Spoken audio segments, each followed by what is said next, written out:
Welcome, ladies and gentlemen. Today we're going to check out the racial passives and we will talk about which one is best suited for your playstyle. I'm Alcast from alcasthq.com. Please make sure to subscribe and like the video. Racial passives are very powerful. They have such a huge impact on your build or class setup that it's very important if you want to min-max things to pick the right ones. In PvE it's pretty clear which one perform best. PvP has a little bit more leeway in terms of options, you have a little bit more freedom.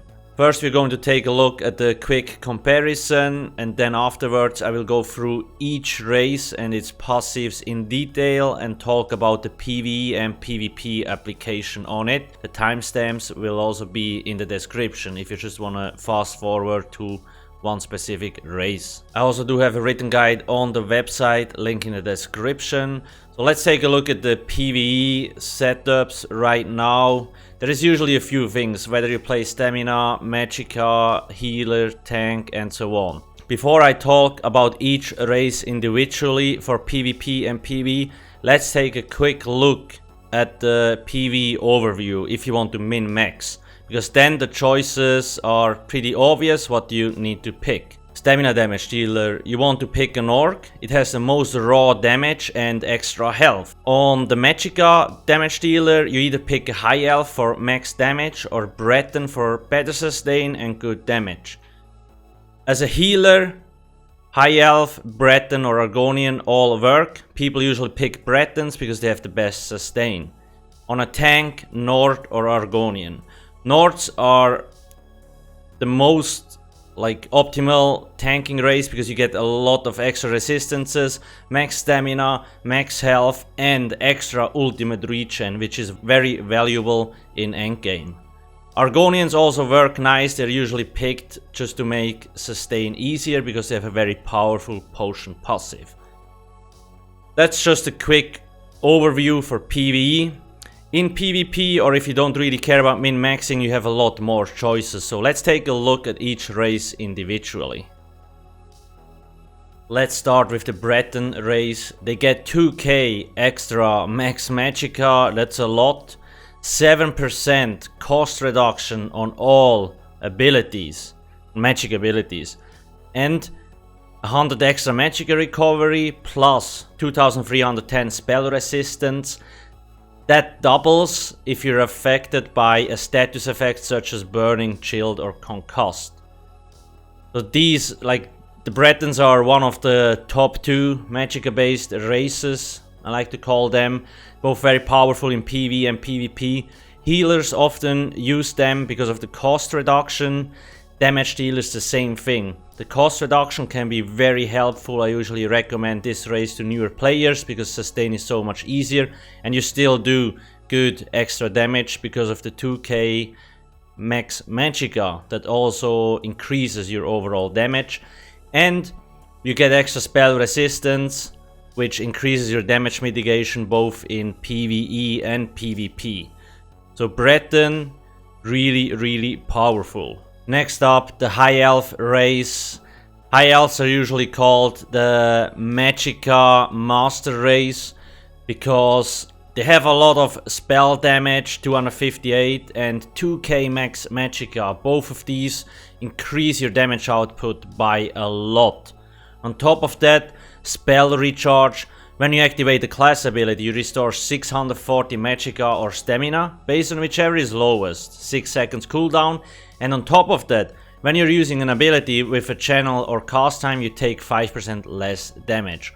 So on a Templar, for example, you have Puncturing Sweeps, which is a channel. This is your main damage ability. It deals a lot of damage, AoE damage, and heals you on top of that. And because if you're a high elf, you get the damage mitigation and extra sustain. So usually, if you don't have any sustain problems, high elf is the way to go, especially on classes or on setups that use channeled abilities or a lot of class abilities, so you also benefit from spell recharge. Very powerful both in PvE and PvP. The Argonian race, They have a pretty cool perk, increases your swimming speed by 50%. It's not very useful in combat, but it's nice to have.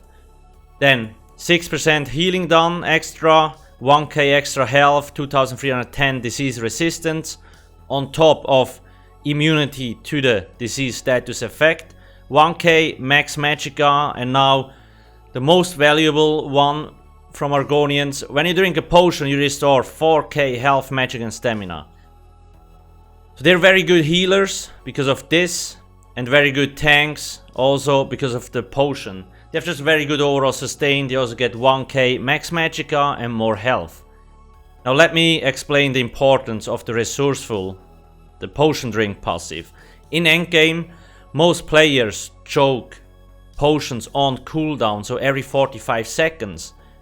And potions, they usually restore 7500 magicka, stamina or health. It's a little bit more health, but whatever. So now, when you have an Argonian and you drink a potion, you get another 4k on top of that. So essentially, with one potion or with one button press, you get like 11k resources back. On tanks, that's a huge amount, because usually they only have like 20k stamina in PvE. And in PvP, it's also very nice to have on tankier setups, because usually you block a lot and then stamina recovery is set to 0 while blocking. And with this passive, you can still restore a lot. So Argonians, overall very good in PvP and as a healer and tank in PvE. The Orc race, purely stamina. They get 2k max stamina, 1k max health, and another 258 weapon damage. That's why they're so powerful in PvE as a stamina dealer. Basically the top stamina DPS race. 258 weapon damage and 2k max stamina is like the most damage you can get out of racial passives. And the nice thing is they also have 1k extra health. For example, a Dark Elf also has the same weapon damage and max stamina values.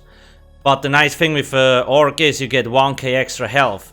So whereas a Dark Elf has to invest points into the health attribute, for example, an Orc doesn't. So you will have more max stamina overall, because you already have 1k extra health. So that's why they're a little bit better than other setups. In PvP the same thing, just a lot of raw damage output, extra health. And the nice thing is also reduces the cost of sprint by 12% and increases the movement speed bonus of sprint by 10%. So just faster movement, which is very important in PvP. So I can always recommend an Orc. Just overall a lot of damage and fast movement. The Wood Elf race, they get increases your stealth detection radius by 3 meters. Not very useful, but whatever. Now the other perk is way better. Increases your movement speed by 10% and your physical and spell penetration by 1500 for 6 seconds after you use a roll dodge. Stamina recovery 258, that's huge. And then 2k max stamina, extra poison resistance and immunity to the poison status effect. In PvE you don't really see Wood Elves often. They're not bad, but they're also not the best. The 2k stamina are nice, will increase your damage, you will get better sustain, but they're not as good as Orcs, for example. In PvP they're mostly used on stamina Nightblades, because on stamina Nightblades you cloak and you dodge roll a lot to avoid damage, and therefore you can keep up this buff here almost 100%. The 1500 extra physical penetration is quite a lot for just dodge rolling, and you also get faster movement speed. So on a stamina Nightblade in PvP, a very good choice.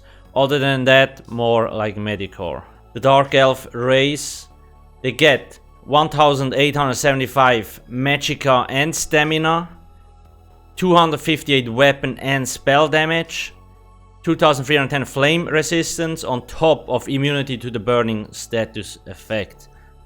They're very good damage dealers, and they can both be used on magic and stamina side. Like on stamina, Orcs for example, they get 2k stamina and 258 weapon damage, so it's almost equal. And then there's a High Elf on magicka. A High Elf gets 2k max magicka and 258 spell damage. It's almost comparable. I usually recommend a Dark Elf, similar to a Khajiit, to players that want to play both Magicka and Stamina on the same character. So that sometimes people like use a race change token, but I think that's just a waste of money.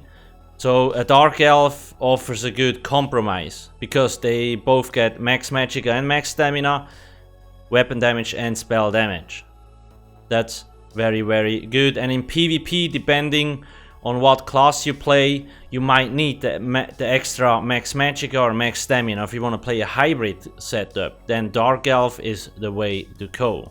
The Redguard race, martial training reduces the cost of your weapon abilities by 8%.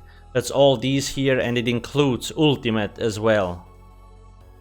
Reduces the effectiveness of snares applied to you by 15%, so they get this kind of like a snare reduction, whatever you want to call it. 2k max stamina, and then when you deal direct damage, you restore 950 stamina with a 5-second cooldown. So they're pretty solid, both in PvE and PvP.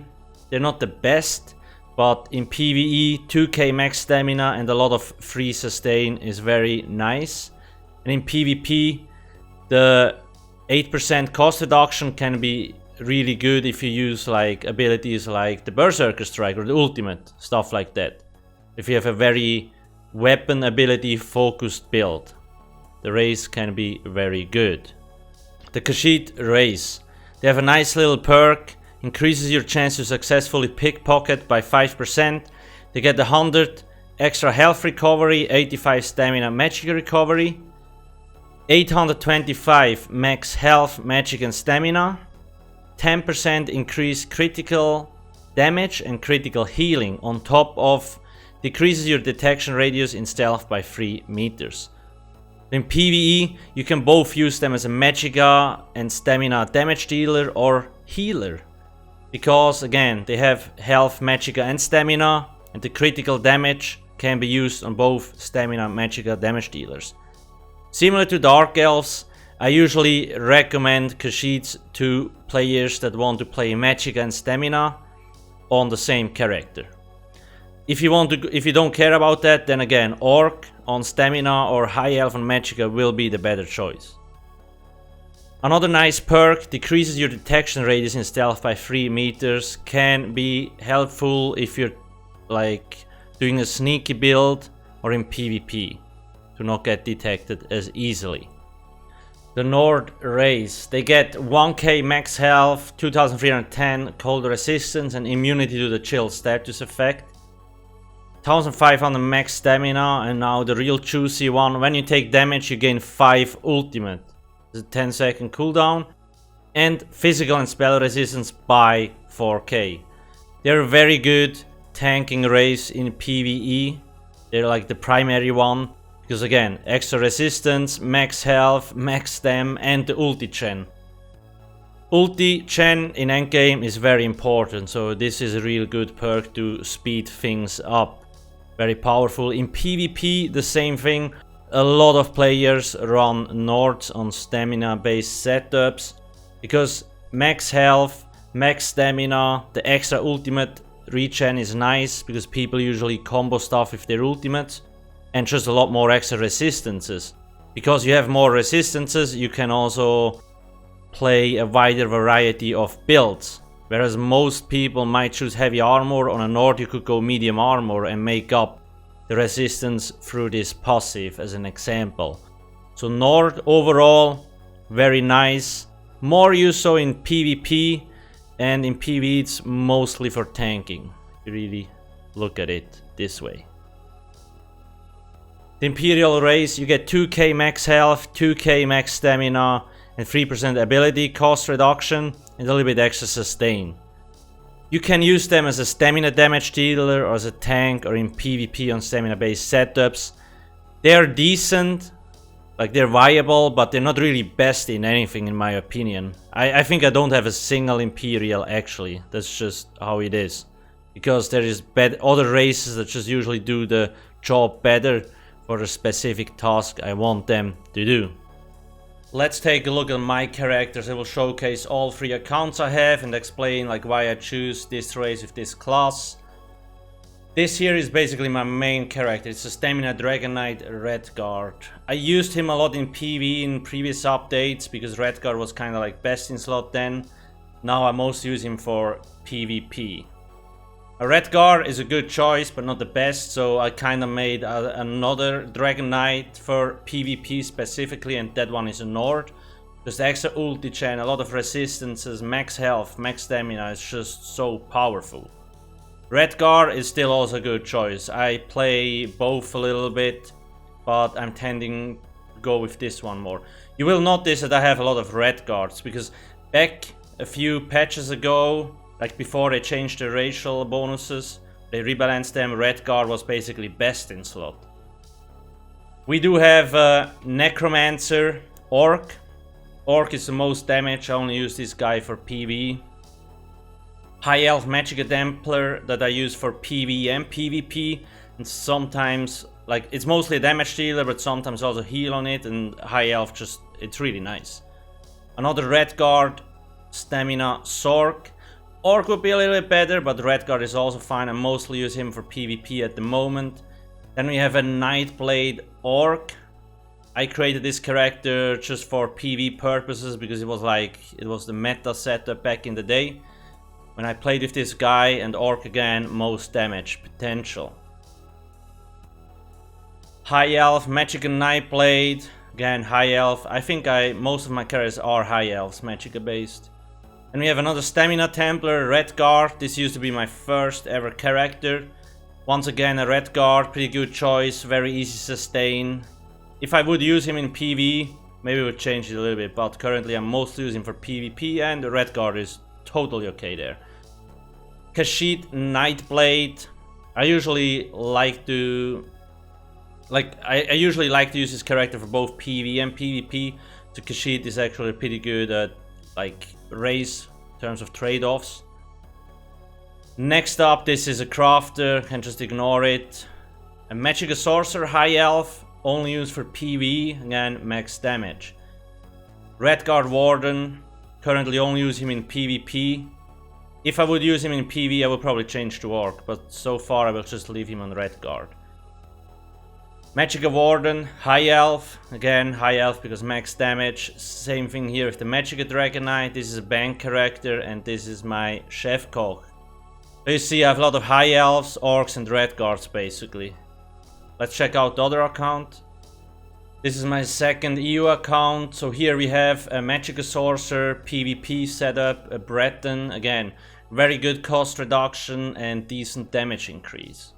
Very powerful. Then I have a High Elf Magicka Nightblade. Again, PvP based. Max damage, really nice. This here is my Crafter, a Wood Elf.